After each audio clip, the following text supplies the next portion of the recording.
अस्सलाम वालेकुम, नमस्ते, सत श्री अकाल। कैसे हैं आप लोग? उम्मीद करती हूँ ठीक होंगे, खुश होंगे। मैं हूँ हसीका अली और आज आप लोग की लाइव में बहुत ही बढ़िया सी वीडियो स्टार्ट करते हैं अपनी वीडियो को without wasting any time. So let's start. Okay guys, so start करते हैं वीडियो को। अजीत जी हाथरस से। राधे राधे महाराज जी। गुरुजी, मैं 18 साल का लड़का हूँ। गुरुजी 2025 आने वाला। मैं 18 साल को इतना काफी है परिचय देने के लिए। मैं लड़का हूँ ये बताने की जरूरत नहीं, क्योंकि अगर लड़की होती तो इधर बैठा देते जी। गुरुजी 2025 आने वाली है, इसमें मैं अखंड ब्रह्मचर्य का पालन करना चाहता हूँ, कैसे करूँ बताने की कृपा करें। अखंड ब्रह्मचर्य का इसलिए पालन नहीं कर सकते, पूर्वाभ्यास आपको प्रेरित करेगा, गिरा देगा। नहीं महाराज जी, मैं आपसे 2 साल से कनेक्ट हूँ, तो 1 साल तो मुझे मतलब हो चुका है इसमें, पर कई बार गिराऊं फिर उठाऊं दोबारा से।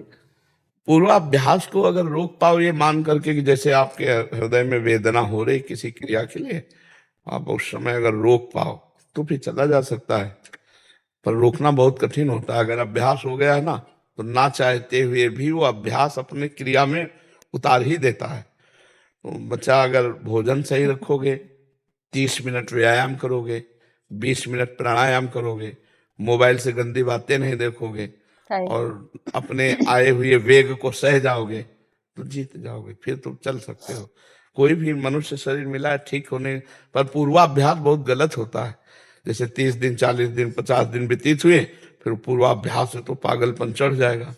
तो आप देख लो, अगर इसको सह पाओ, नहीं सहना जरूरी होगा। ये होगा कि चाहे प्राण निकल जाए पर मैं ऐसे वो कुछ गलत क्रिया आती है तो कहता गुरु जी नाराज हो जाएंगे, ये नहीं करना चाहिए आगे से, मतलब कभी ऐसी आप प्रेरणा होती कोई है तो मन में एक हाँ बुरा भाव भी आता है। हाँ ऐसा आवे तो बात तो है, पर हम आपको बताएं जब अपने आप में आ जाएगा तो ना गुरु जी के सुनेगा ना दादा गुरु जी के सुनेगा। अब आपको बताए वो बहुत ही विचित्र खेल है। अरे मन की तुम्हें बता रहे हैं। हम कई बार कहा कि हम मन की पीएचडी किए, कहीं पढ़े ले जा गंगा किनारे मन की इसी को देखते रहे, इसी को पढ़ा, इसी के एक एक बातें इसकी देखी कि ये भैया कसम सब 2 मिनट में तोड़ के ये अपने मन की मानी कर। ये मतंग मत वाला हाथी है, मन मतंग मत वाला हाथी है। बस हाँ ये जरूर है कि अगर भगवान का नाम जप है और दैन्यता है, अहंकार नहीं है, तो निर्वाह कर ले जाओगे। निर्वाह का अहंकार है कि मैं चल रहा हूं, अगर गिरूंगा भी तो फिर नियम लूंगा, फिर चलो, ऐसे चला जा सकता है। तो दंड बैठक मारते हो, हाँ बढ़िया है। और प्राणायाम थोड़ा नहीं, थोड़ा प्राणायाम किया करो, थोड़ा रेस वेस सब करते हैं ऐसे तो। हाँ नहीं ठीक है। खान पान वाली खान पान तो सात्विक होना चाहिए। खान पान तो सात्विक ही होगा, तिलक लगाए तो कोई गलत तो खान पान होगा नहीं।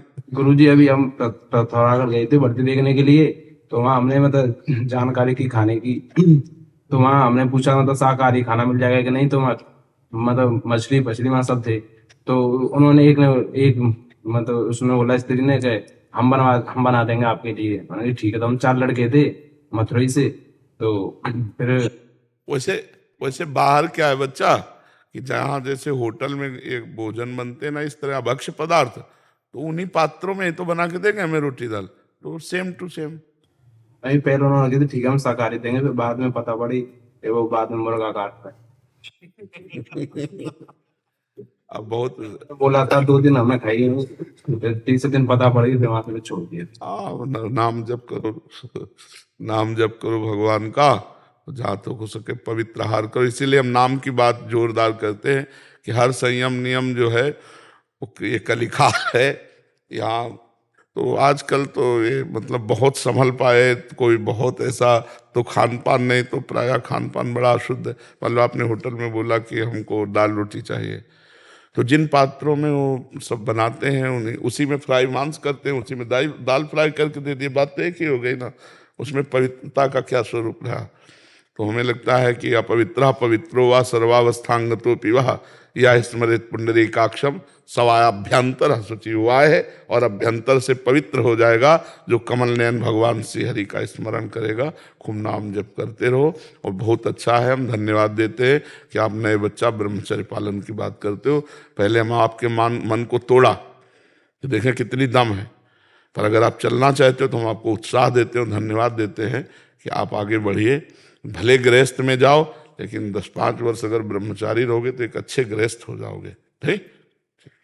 बहुत बड़ी बात है, गुरुजी ने बहुत बड़ी बात कही कि हम मन के एक तरीके से हमने मन का पीएचडी किया हुआ है, ठीक है, और हम दिल की तमाम बातों को जान लेते हैं। पहले उसको तोड़ा, पहले सोचा कि देखें तो इसके अंदर कितना दम है, कितना पानी में है। उसके बाद उसे सही से दिशा दिखाई और सही से गाइड किया। अच्छा, एक चीज़ और भी है, वो ये कि जब भी हम सीधे रास्ते पर चलना चाहते हैं, जैसे बाल ब्रह्मचारी बनना है अगर आपको, और तो अ, मेरा क्वेश्चन है आप लोगों से, उसके लिए क्या-क्या करना होता है? यानी कि एक तो मुझे ये समझ में आ गया कि नॉन-वेज नहीं खाना है, ठीक है, प्योर वेज खाना है, और बाकी नाम जप करना है।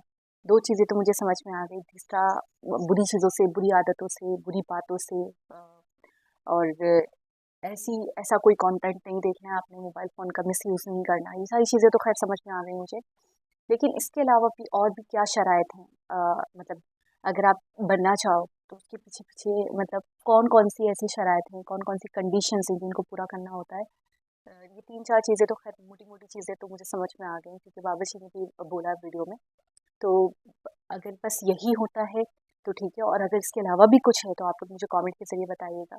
अच्छा, एक चीज़ और भी मैं आप लोगों के साथ साझा करना चाहूँगी। मैंने ये देखा है कि जब आप किसी अच्छे काम को करना चाहते हो या अच्छाई की तरफ जाना चाहते हो, चाहे वो मैं किसी एक मज़हब की बात नहीं कर रही, चाहे मैं इस्लाम के अंदर बात करूँ या हिंदू मज़हब की बात करूँ या क्रिश्चियन मज़हब की बात करूँ, मैं किसी एक मज़हब की बात नहीं कर रही, बस मैं अभी अच्छाई और बुराई की बात कर रही हूँ। तो जब आप अच्छे कामों की तरफ अ, अपना इंटरेस्ट लगाना शुरू करते हो, अपनी दिलचस्पी लेना शुरू करते हो और उसकी तरफ जाना चाहते हो, तो कुछ दिन तक तो सब कुछ बहुत बढ़िया चलता है। लाइक 1 महीने, 2 महीने, 3 महीने, मैक्सिमम 6 मंथ्स। उसके बाद बुरी चीज़ें या बुरी आदतें आपके ऊपर हावी होने लग जाती हैं, और उस वक़्त अगर आपने खुद को कंट्रोल कर लिया, तो मुझे ऐसा लगता है कि आप एक तरीके से कामयाब हो जाते हो अपने मकसद में। और अगर उस वक़्त आप कमज़ोर पड़ गए, वो पॉइंट होता है आपके नेगेटिव या पॉजिटिव होने का। अगर आप उस वक़्त कमज़ोर पड़ गए और नेगेटिविटी आपके ऊपर हावी हो गई और आप अपने आप को नहीं रोक पाए, वो कोई भी बुरी आदत या बुरा काम है, लाइक स्मोकिंग करना, कुछ भी XYZ, मैं किसी भी आदत की बात कर रही हूँ, तो फिर उस वक़्त वो जो एक आपका कंट्रोल आप खोते हो, तो फिर उसके बाद वो दोबारा नहीं बन सकता, ठीक है? और फिर बिल्कुल बाबा जी ने बिल्कुल ठीक बात कही कि जब आप एक तरीके से किसी बुरी आदत की तरफ जाते हो तो फिर पूरी तरह जाते हो, ठीक है? ये कोई भी बुरे काम की एक मुझे लगता है ताकत है कि वो आपको किसी भी तरीके से घेर लेता है, किसी भी तरीके से फँसा लेता है, ट्रैप कर लेता है, और थोड़ी देर के लिए आपका माइंड, आपका दिमाग, आपका दिल, मुझे ऐसा लगता है नहीं होता आपके काबू में, ठीक है? आप चाह कर भी अपने आप को काबू में नहीं रख पाते, कंट्रोल नहीं कर पाते। और यही बात है कि जो लोग अपने आप को कंट्रोल कर लेते हैं, जो उस वक़्त, उस लम्हे कमज़ोर नहीं पड़ते, वो कामयाब हो जाते हैं अपने मकसद में। मुझे लगता है किसी भी चीज़ को पूरा करने के लिए, किसी भी अच्छे काम को पूरा करने के लिए आपका खुद पर कंट्रोल होना बहुत ज़रूरी है। अपने दिमाग पर, अपने दिल पर, अपनी बॉडी पर आपका एक अ, अच्छा कंट्रोल होना चाहिए, पूरी तरह वाला कंट्रोल होना चाहिए। और अगर आप एक तरीके से अपनी ख्वाहिशात के गुलाम हो जाते हो और आप उनके सामने घुटने टेक देते हो, तो फिर मुझे ऐसा लगता है कि फिर आप अपने मकसद में कामयाब नहीं हो सकते। फिर आप जहाँ से चले होते हो दोबारा वहाँ आके खड़े होते हो, या फिर शायद उससे भी पीछे चले जाते हो। तो इस तरीके की, मुझे ऐसा लगता है, इस तरीके की वीडियोस देखना बहुत ज़रूरी है। ऐसे जो स्कॉलर्स हैं, ऐसे जो गुरुज़ हैं, उनका ज्ञान सुनना बहुत ज़रूरी है। वो इसलिए कि जब आप सुनते हो तो आप पक्के होते हो। जब आप पक्के होते हो तो आपकी लाइफ में, आपके गोल्स में बहुत बदलाव आता है। एक चीज़ बाबा जी की मैंने देखी है कि एक तो ये जो भी आंसर देते हैं मुतमईन कर देते हैं, ठीक है? और दूसरी बात ये है कि बहुत हल्के-फुल्के अंदाज में, एक कोई प्रेशर बनाते हुए नहीं, कोई डाँटते हुए नहीं, कोई बहुत ज़्यादा रूड होते हुए जवाब नहीं देते। बहुत कामली, बहुत फ्रेंडली होकर, बहुत हल्के-फुल्के माहौल में कोई भी बात करते हैं। लेकिन उन्होंने बात स्टार्ट कहाँ से करी? लड़का होना बताना ज़रूरी थोड़ी था, वो नहीं तो आपको लड़कियों में बिठाते हम। तो ये तो हमें पता ही है।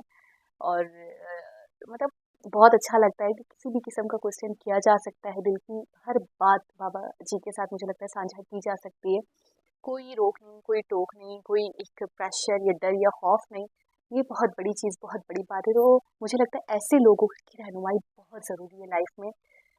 हर कोई जब भी बाबा जी से मिलता है तो पहली लाइन उसकी ये होती है कि आपकी वीडियोस देखने के बाद आपको देखने के बाद, आपको सुनने के बाद मेरी ज़िंदगी में बहुत बदलाव आया। और टू बी वेरी ऑनेस्ट, यकीन करना ना करना आप लोगों का काम है, लेकिन मैं सच ही बताऊंगी, बहुत सारे ऐसे सवालात थे जिनका जवाब मुझे अब तक नहीं मिला था, और इन वीडियोस को देखने के बाद बहुत सारे मेरे सवालात का जवाब मिला। वो सवालात जो मेरी टीन एज के थे, जो मेरे बचपन के थे, जो मेरी स्कूल लाइफ के थे, जिनके जवाब मुझे मिलते नहीं थे। मुझे लगता था कि शायद इनके आंसर्स हैं ही नहीं, और ये ऐसे सवाल हैं जो सिर्फ मेरे जहन में, किसी और के जहन में कभी आया ही नहीं, और शायद किसी ने कभी पूछा ही नहीं।